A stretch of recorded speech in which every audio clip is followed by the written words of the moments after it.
Hello, good morning, नमस्कार। स्वागत है आपका हमारे चैनल जीएस स्टडी 94 में। और दोस्तों में यस तो दोस्तों आज का वीडियो थोड़ा विलम्ब हो गया कुछ कारणों की वजह से।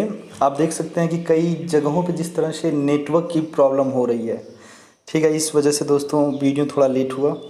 तो चलते हैं सबसे पहले उन वाक्यों की तरफ जिनमें क्षमता व कुवत होती है कि आपको मोटिवेट कर सके। तो यहाँ पे देखिए लिखा है, घृणा व्यक्ति को शैतान बना देती है।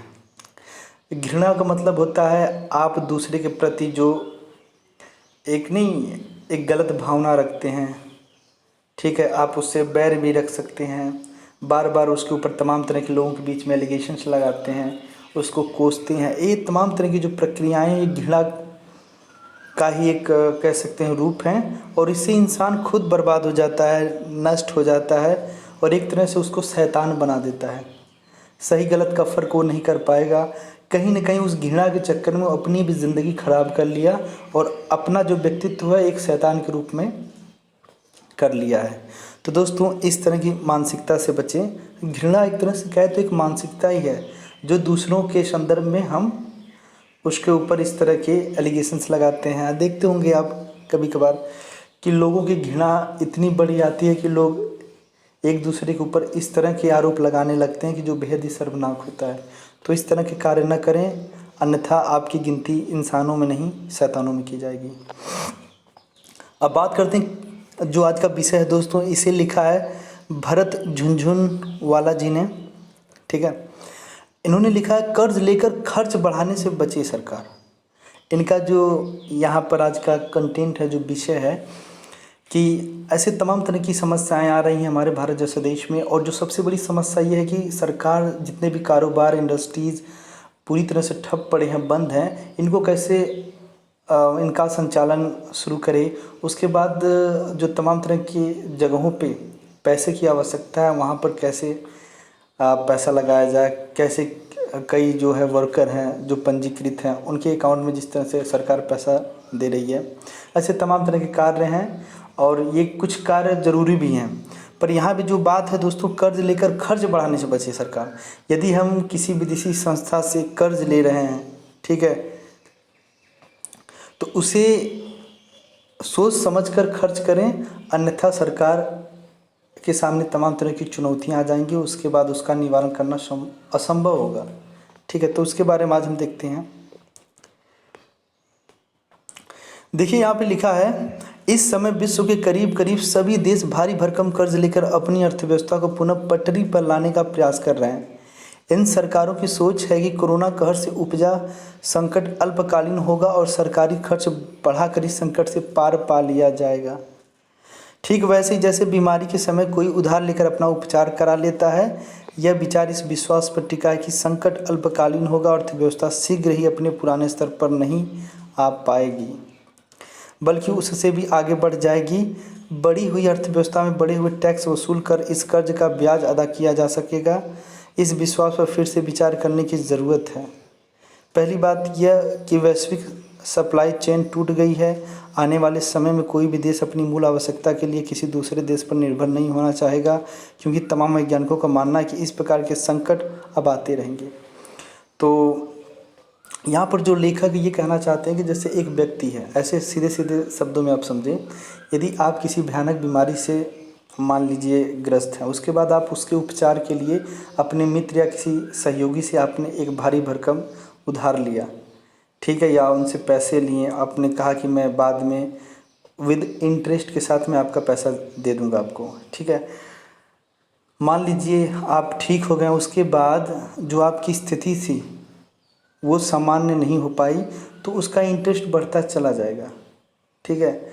और मान लीजिए यदि स्थिति और असामान्य हो गई, जो आपकी बीमारी थी, अगर और एक दो झटका लग गया उसमें, जैसे आपको पता है जिनको कैंसर होता है वो ज़िंदगी भर कितना भी आप उपचार करा लीजिए, उसका जो है अटैक आता ही रहेगा।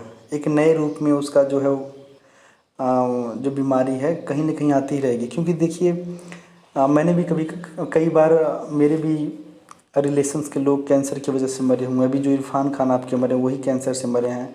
ऋषि कपूर जी जो है कैंसर से मरे। कैंसर एक दो प्रकार का नहीं होता है, कैंसर सैकड़ों प्रकार का होता है। कब वो अपनी भयानक स्थिति में आ जाएगा, कौन कब अपनी समान रूप में।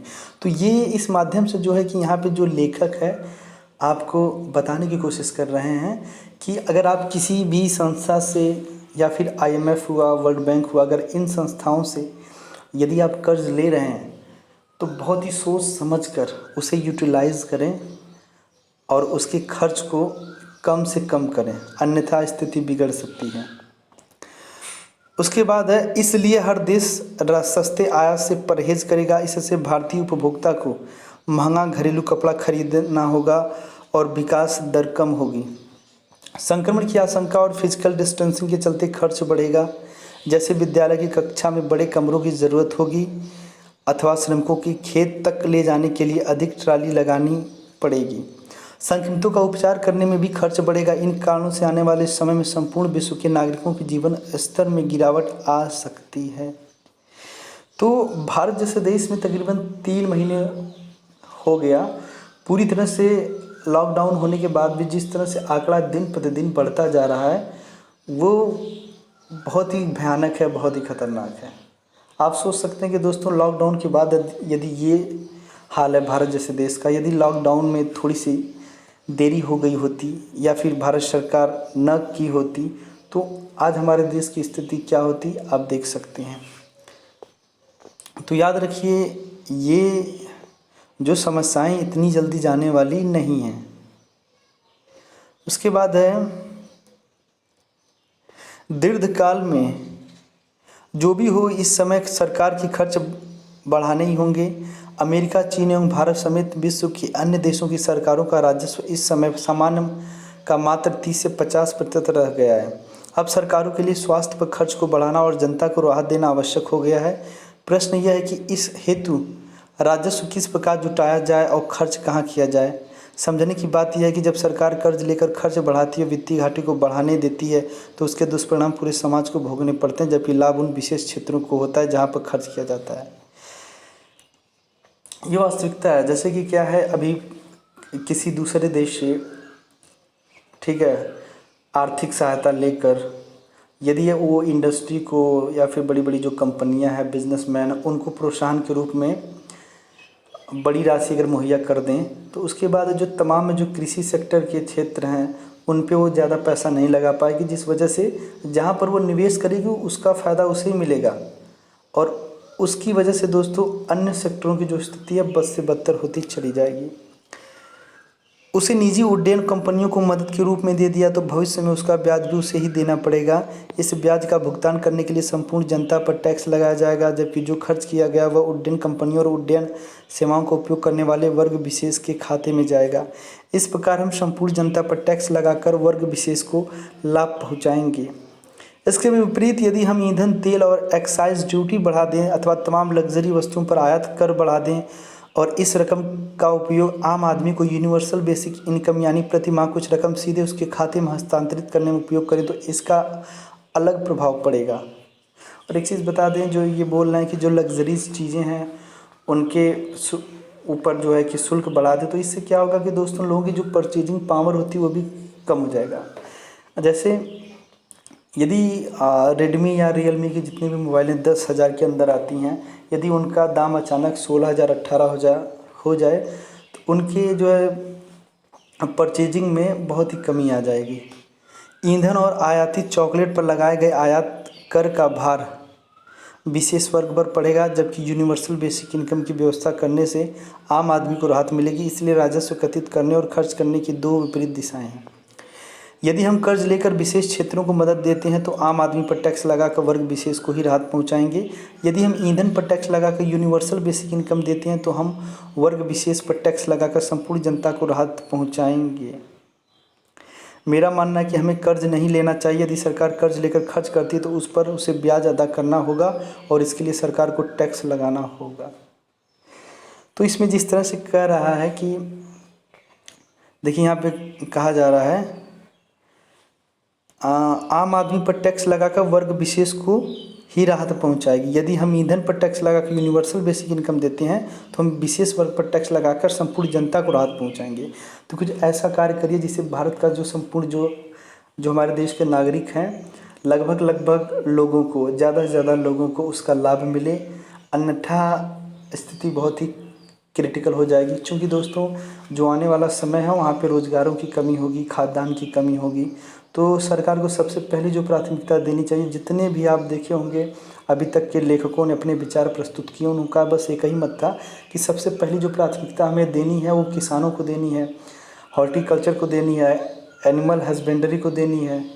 ठीक है, ऐसे तमाम सेक्टर हैं जो ज़्यादातर रूरल एरियाज़ में डेवलप किए जा रहे हैं, वहाँ पे हमें इन्वेस्टमेंट करना चाहिए, तमाम तरह की योजनाएं लानी चाहिए जिससे जो है कि किसान उत्साहित हो, ना कि हतोत्साहित हो।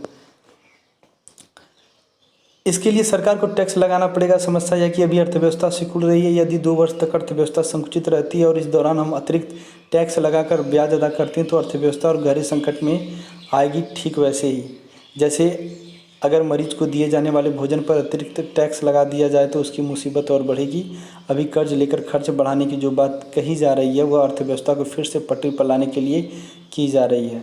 अर्थव्यवस्था के उत्तरोत्तर विकास के लिए नहीं, हम कोशिश कर रहे हैं कि जितना राजस्व पूर्ण में अर्जित करते थे उतना राजस्व हमें फिर से मिलने होंगे।